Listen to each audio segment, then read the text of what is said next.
Хочешь обрести спокойствие? Тогда пойми одну вещь.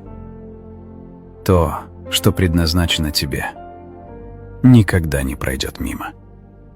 Ни возможность, ни твоя судьба.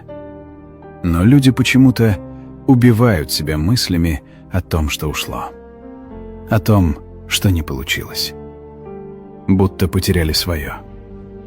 Нет, свое не исчезает без причины. И знаешь, что самое тяжелое? Принять, что это никогда не было твоим.